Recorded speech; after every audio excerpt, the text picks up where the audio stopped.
The broadcast is now starting. All attendees are.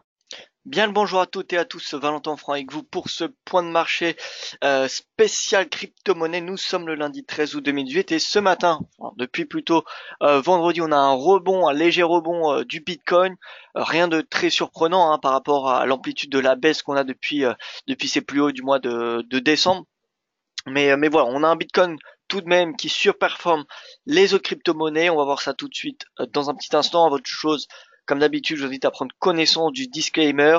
Il y a là le chat dans lequel vous pouvez poser vos questions et même commenter mon analyse si vous le souhaitez. C'est avec un grand plaisir. D'ailleurs, si vous avez des actifs sur lesquels vous voulez que j'analyse, n'hésitez pas à me les demander à travers ce chat et je ferai de mon mieux pour les analyser. Alors, le trading avec effet de levier amplifie toujours les gains et les pertes. Un compte risque limité prend un risque de perte du capital investi. L'investissement sur compte titre prend un risque de perte en capital. IG fournit exclusivement un service d'exécution d'ordre. Cette présentation est indicative et ne saurait être considérée comme un conseil ou une recommandation.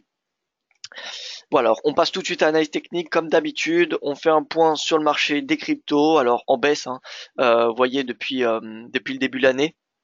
Depuis le pic du 7 janvier, on a une baisse de 75% de la captation boursière, ce qui veut dire que trois quarts des capitaux sont sortis du marché depuis le début de l'année, donc ce qui est quand même assez important. Si on se met sur une échelle logarithmique, vous voyez qu'on a une belle baisse en linéaire.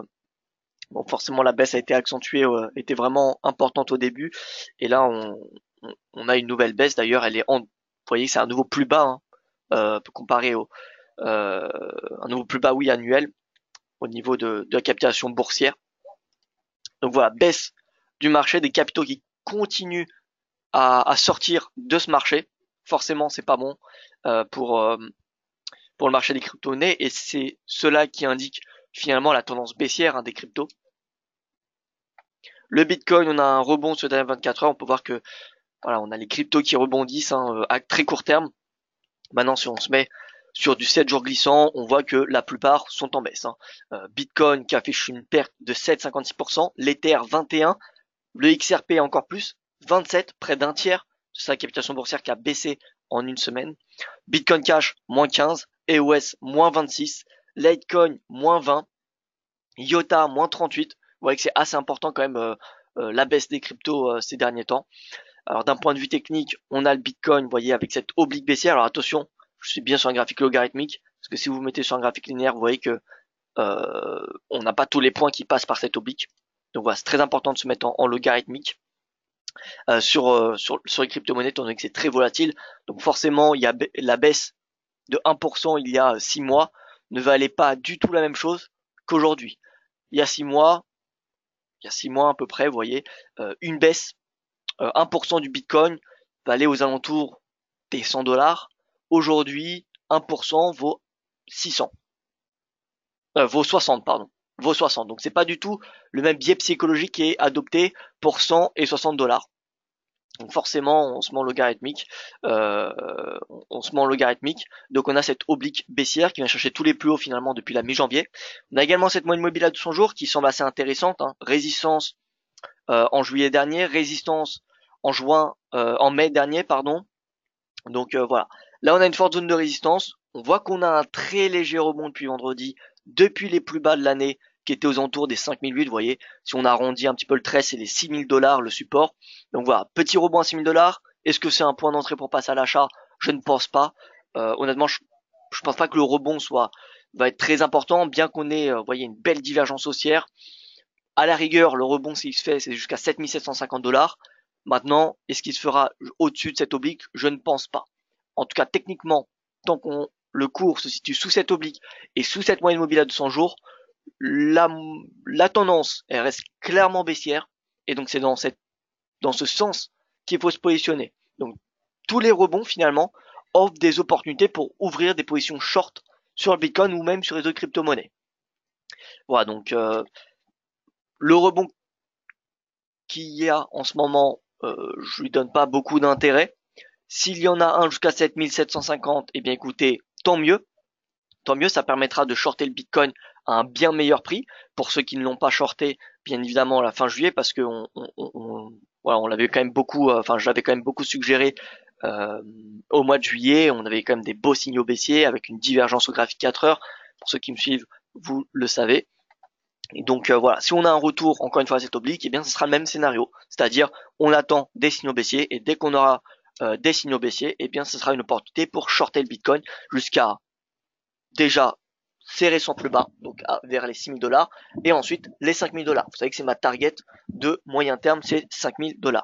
Donc 7 750 à court terme, honnêtement, François, c'est du contre-tendance. C'est du contre-tendance de viser les 7 750. Et pour moi, d'un point de vue ratio risque, risque-reward ratio, bien écoutez, je le trouve beaucoup plus baissier que bullish. Ouais, je le trouve beaucoup plus profitable à la baisse. Donc, je ne pense pas qu'on aura un retour à 7750. À la rigueur, 7000, pourquoi pas. 7750, ça me semble un petit peu élevé. Hein. Vous voyez que 7750, finalement, c'est l'oblique. C'est presque que la moyenne mobile à 200 jours. Donc, ça semble quand même assez important. En tout cas, si on a un rebond à 7550, ça fera plaisir au bullish. Mais en tout cas, moi personnellement, ça me sera un très bon niveau de prix pour passer short. Voilà, donc à court terme, je suis neutre sur le Bitcoin. Je ne serais pas surpris si on a une poursuite du rebond. Voilà, maintenant, est-ce que ça vaut le coup de se positionner à l'achat? Je trouve le risque beaucoup trop important personnellement. Maintenant, ça peut convenir à certains. Mais bon, je le trouve très important. Donc, s'il y a un rebond, personnellement, je laisserai faire. Et si on arrive sous résistance, si on commence à avoir des signaux baissiers comme on avait en juillet, eh bien là, par contre, ça serait très intéressant parce que ça serait des signaux dans le sens de la tendance. Pas sur l'Ether rapidement. Ether, même topo, même en fait même pas. Vous voyez qu'on n'a même pas le rebond hein, sur l'Ether. Donc le rebond du Bitcoin est vraiment très isolé. Très isolé, c'est pour ça que je donne pas beaucoup de crédibilité à ce rebond. Donc voilà, Ether baissier. Que dire? Eh bien écoutez, prochain support majeur à 300 $. C'est ce que court paye à très court terme. Je pense qu'il y a des chances qu'il soit dépassé hein, ce niveau de support. Le prochain sera 277. Vous voyez que 277 c'est un niveau de support très important. C'était plus bas du mois d'août, août-septembre de l'année dernière. Donc voilà, baisse de l'Ether jusqu'à ce niveau de prix, 277. Le Ripple, vous voyez une baisse pareil. On n'a pas de confirmation du rebond du Bitcoin. C'est pour ça que c'est très important de ne pas donner trop de crédibilité à ce rebond du Bitcoin. Autrement, ça voudrait dire que c'est un rebond isolé, il faudrait des justifications de ce rebond. Et pour le moment, d'un point de vue fondamental, je ne vois pas de facteur qui justifie le rebond du Bitcoin. S'il y en avait un, si Facebook disait que voilà, on acceptait le paiement en Bitcoin sur voilà, on allait jouer le rôle d'intermédiaire pour le Bitcoin. Dans ce cas-là, pourquoi pas? Mais je pense que c'est tout le marché des cryptos qui aurait profité. Mais partons du principe que si ça n'avait été que le Bitcoin qui avait rebondi, bien là, ça serait crédible ce rebond du Bitcoin. Mais là, on voit qu'on a un petit rebond. L'Ether ne confirme pas. Le Ripple ne confirme pas. Alors, on a beau dire ce qu'on veut sur le Ripple. Ripple, c'est la troisième plus grosse crypto-monnaie en termes de capitalisation boursière. Donc, si le Ripple et l'Ether ne confirment pas, il y a de fortes chances que le rebond du Bitcoin soit un faux signal haussier. Bitcoin Cash. Ouais, Bitcoin Cash, on a une baisse, on n'a pas vraiment de rebond non plus. Voilà, donc prochain niveau de support, les 500 $. Prochain niveau de support, les 500 $. Donc le XRP, pardon, j'ai pas donné de support.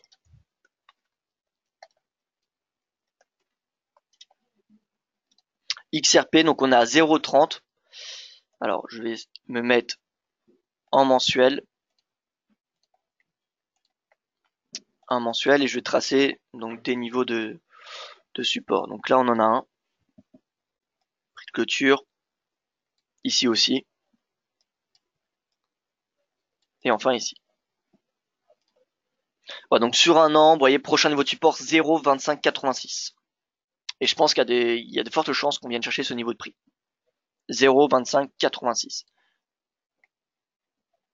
Alors. Pardon. Là, j'ai pris prix de clôture, je prends les plus bas.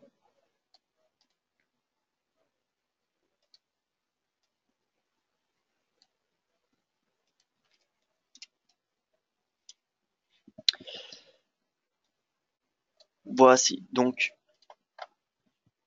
0,30. Et ensuite, prochain, ça sera des seuils psychologiques, bien évidemment, 0,20.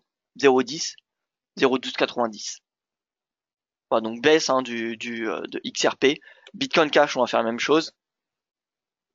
Alors Bitcoin Cash, je vais enlever ces niveaux de prix.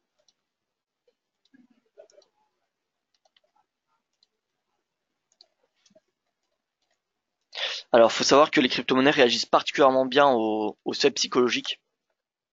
Donc, je vous invite à afficher les seuils psychologiques sur vos graphiques pour analyser les crypto-monnaies.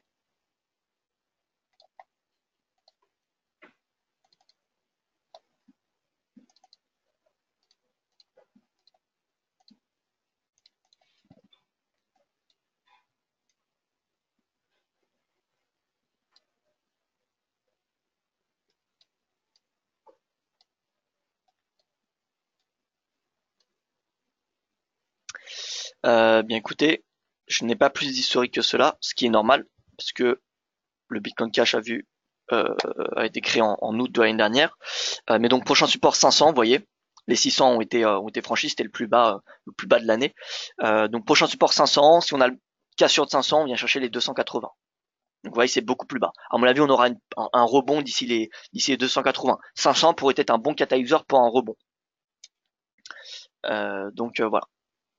EOS, Stellar, Litecoin, pareil, un marché en baisse. EOS, USD. Vous voyez que sur le graphique journalier, on n'a pas de divergence haussière, à l'inverse de ce qu'on avait avant, il y a de cela quelques semaines. Donc c'est pour ça qu'on n'a pas vraiment de raison d'anticiper un rebond des cryptos, en tout cas à mon sens. Hein. Voilà, donc là, plus bas, vous voyez, plus bas de l'année. Donc EOS n'est pas revenu, n'a pas dépassé ses plus bas de l'année, à l'inverse du Bitcoin Cash ou de l'Ether ou du Ripple. Donc voilà, prochain support 3,87 pour EOS. Donc on va très probablement aller chercher sur ce niveau de prix. En 4 heures, on a une divergence. C'est pas parce qu'on a une divergence qu'on va automatiquement avoir un rebond. Faut en être conscient. Mais si on a un RSI qui dépasse 50, ça augmentera les chances. Donc c'est possible qu'on ait un rebond à court terme. Parce que si on regarde sur du 4 heures, si on regarde sur un horizon de temps 4 heures, les cryptos, la plupart, ont des divergences haussières. Je reviens rapidement, ETH, USD. Vous voyez, en 4 heures, alors là, exception, en 4 heures, il n'y a pas de divergence. Mais XRP, on a une div. BTC USD, on a une div. BCH USD, on a une divergence. Donc en 4 heures, on a une divergence. On a des divergences sur plusieurs cryptos. Alors encore une fois, c'est pas parce qu'on a des divergences qu'on va automatiquement avoir des rebonds. Simplement, une divergence, ça indique que la tendance pourrait arriver à sa fin.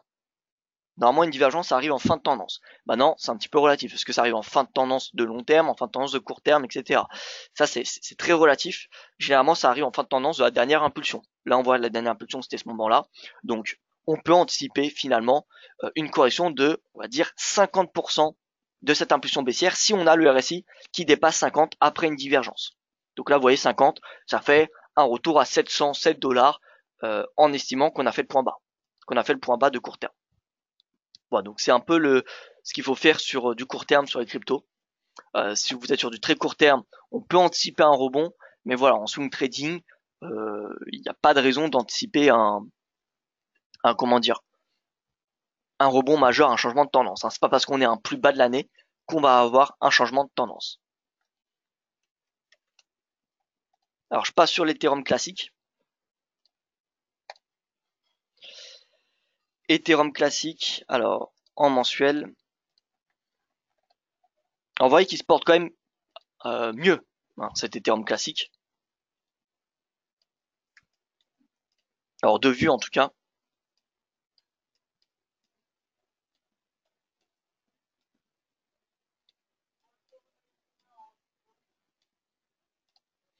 Voilà, donc là on a des seuils exploitables. On va mettre quelques seuils psychologiques juste pour les faire voir. Donc 30, 20 et 10.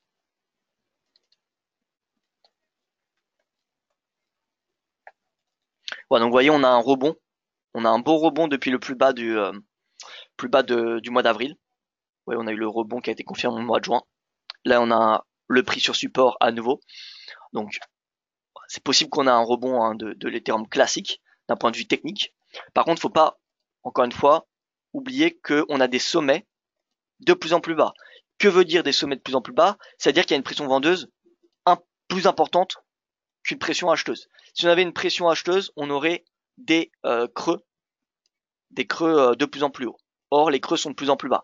Donc, ce qui veut dire qu'on a des acheteurs qui sont vraiment pas présents, alors que par contre, les vendeurs, les prises de bénéfices, les shorts sont importants. Alors, à mon avis, c'est plutôt les prises de bénéfices, c'est pas beaucoup de positions short.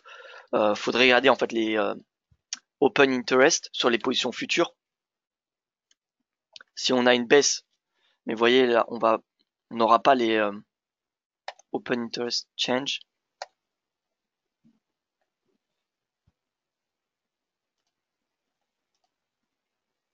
Long, short. Alors normalement, combiné, ça devrait être neutre. Donc on ne devrait pas avoir de long, short. Normalement, on devrait avoir la somme des contrats. La somme des contrats, donc si la somme était en baisse, ça voudrait dire qu'on aurait eu en fait des prises de bénéfices et non pas une hausse des positions short.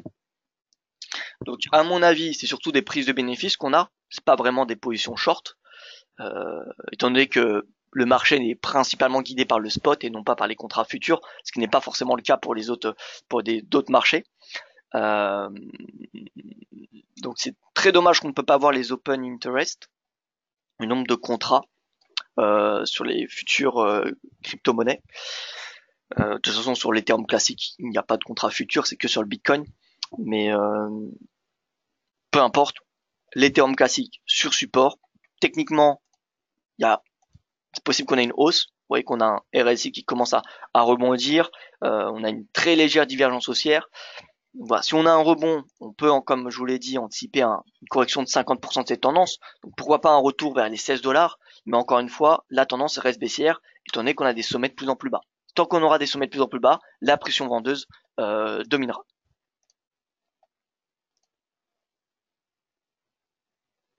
Alors on continue avec Stellar Litecoin.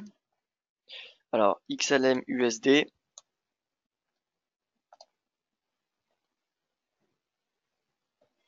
XLM USD, alors je ne sais pas pourquoi on avait vu tout ça. Je vais enlever un petit peu.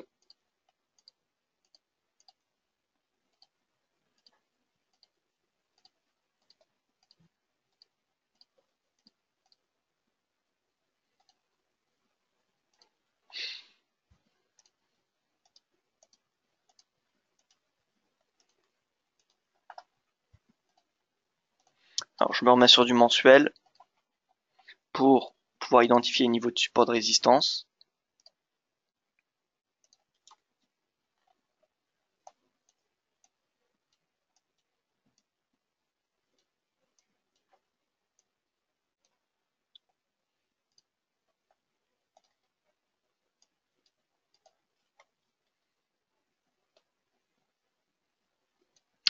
Voilà, donc là, niveau de support, c'était le plus bas, vous voyez, de mars, 18 mars.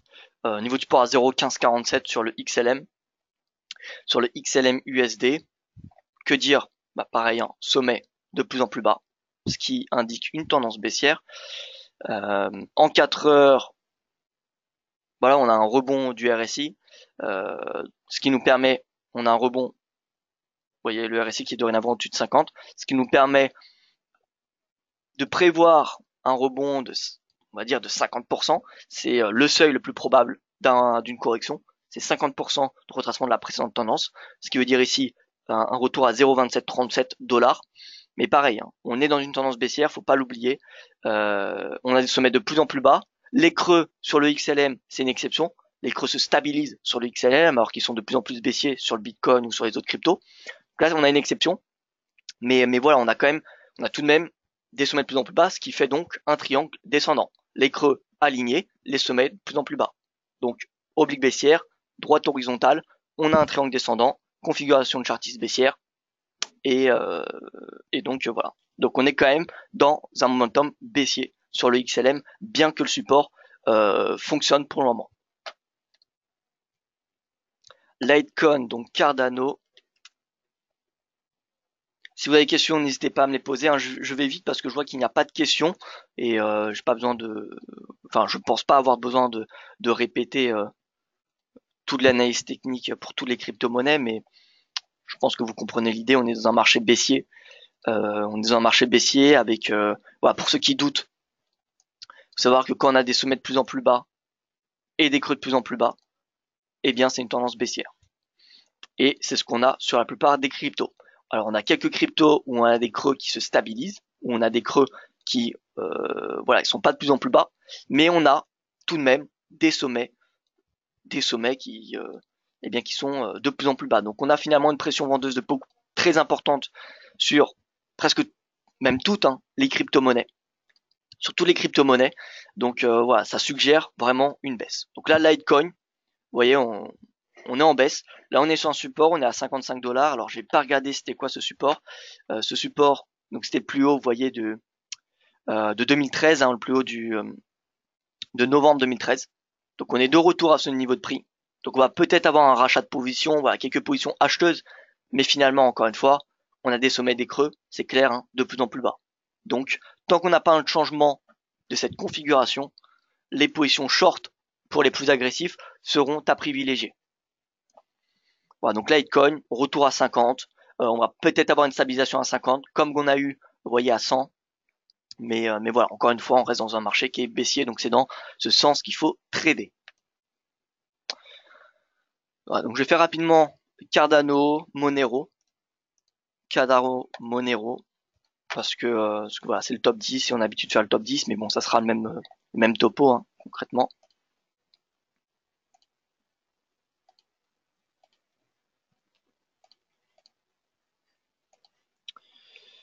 Hop, voilà, donc je vais mettre All.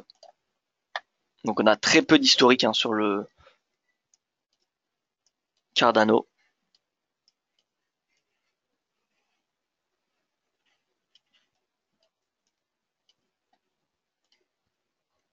Voilà, donc là on est sur support 0,10, sub psychologique. Ouais, que c'est pareil, hein, on a un triangle descendant, finalement on n'a pas des creux de plus en plus bas sur le Cardano. En tout cas pas depuis le mois de mars. Alors de quelques points, vous voyez, mais pas grand chose non plus.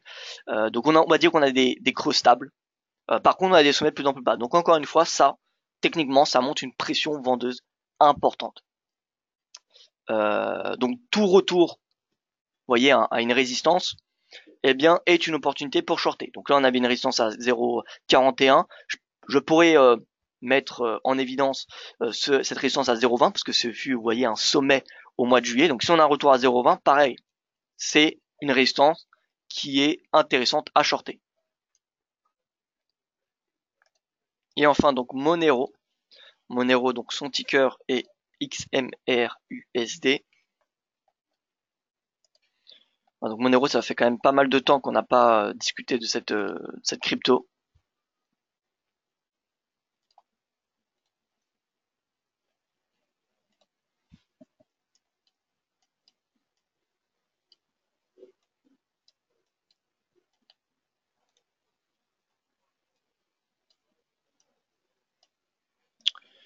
Alors, on va mettre un support intermédiaire ici. Oui, on a eu ce rebond, même si, bon, on va l'afficher quand même. Mettre les résistances.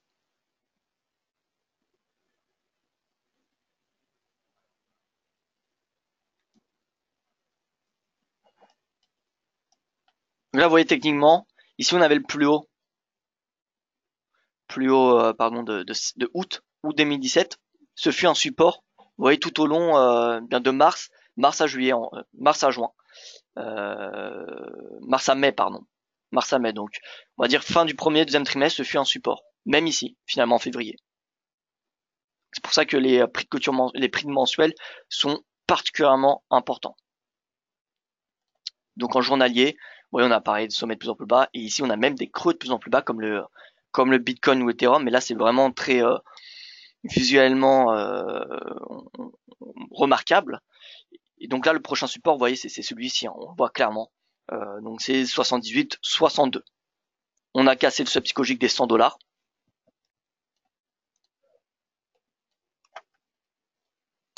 100 $, on va mettre en évidence celui des 50.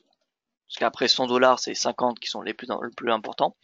Donc, vous voyez, breakout des 100 $, le pullback. Donc là, on a même, je dirais, une stratégie short extrêmement intéressante sur le Monero. Short pour viser 78, puis 61, puis 50. D'un point de vue ratio risque-rendement, on est dans une stratégie plus qu'intéressante. Bien qu'on ait, comme vous le savez, une divergence sur du 4 heures. Donc vous voyez, finalement on peut, même si 100 $, ça doit être une grosse résistance, peut-être que le cours va revenir jusqu'à 120, mais plus ça m'étonnerait.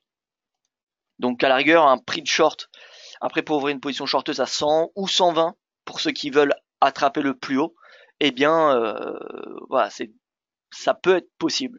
Avec un stop, vous voyez, eh bien au-dessus d'une résistance. Voilà donc pour ce point de marché, je vois qu'il n'y a plus de questions. Écoutez, j'espère que ça aura été clair. En tout cas, vous avez mon avis sur le marché, c'est clairement baissier. Hein. Tant que les capitaux sortiront de ce marché, eh bien je resterai baissier sur les crypto-monnaies. Et donc voilà, écoutez, merci pour votre attention, je vous souhaite une excellente journée, je vous dis à demain pour mon prochain point de marché.